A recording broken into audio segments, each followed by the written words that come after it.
Cette année, pour l'exposition du salon, j'ai choisi la commedia dell'arte, qui est un sujet qui me tient particulièrement à cœur.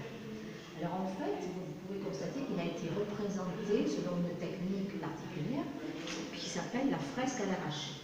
La fresque à l'arraché, ça comprend effectivement la partie picturale, c'est-à-dire la fresque, la peinture à fresco, et l'arraché qui est effectivement le détachement de cette peinture qui a été faite sur un mur, qui a été préparé, un mur préparé, c'est-à-dire sur lequel on a posé des enduits très particuliers, des enduits composés de sable, de chaux, une chaux bien sûr encore particulière, c'est la chaux aérienne qui fait sa prise à l'air.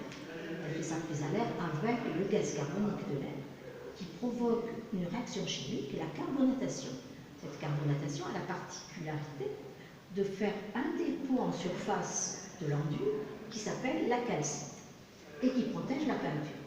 D'où l'intérêt de cette peinture en fresco, qui n'est autre que celle que vous pouvez connaître et que vous connaissez, que l'on trouve à Pompéi bien sûr, que l'on trouve à la Renaissance en Italie et que l'on trouve aussi dans l'Antiquité, dans la grotte de Lascaux.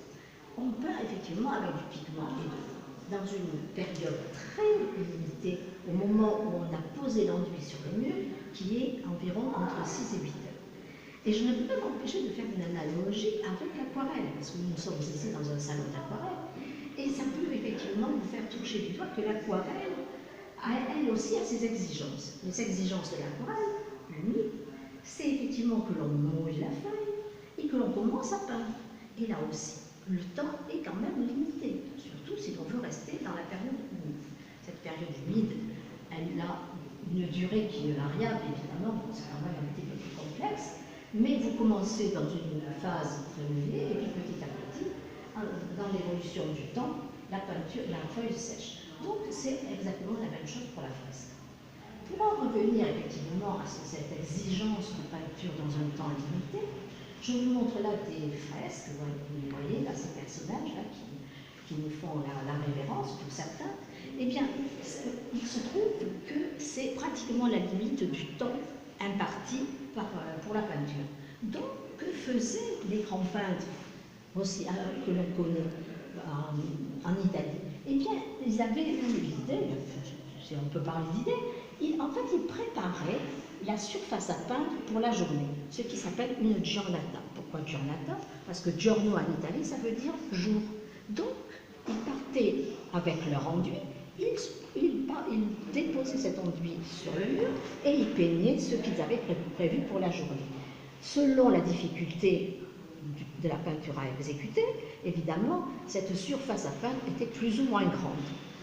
Et en fait, ils avaient effectivement relativement le temps de peindre, même si quelquefois, parfois, ils pouvaient effectivement finir dans une autre condition, c'est-à-dire en prenant des pigments et en collant un peu la peinture. Et ça, c'est un petit détail qui ici n'a pas pu d'être.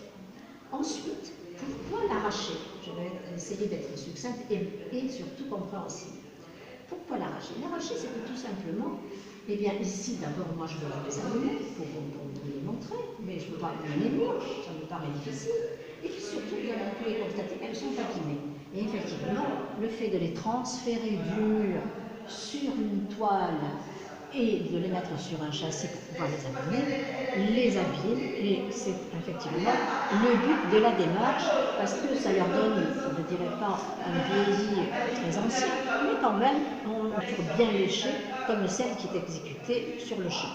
Voilà. Et je n'ai rien inventé, certes, je n'ai fait que reprendre ce que font les restaurateurs quand ils veulent sauver les fresques vraiment de notoriété plus grande, et qu'ils les détachent du mur pour les mettre après, comme vous avez pu voir dans les musées.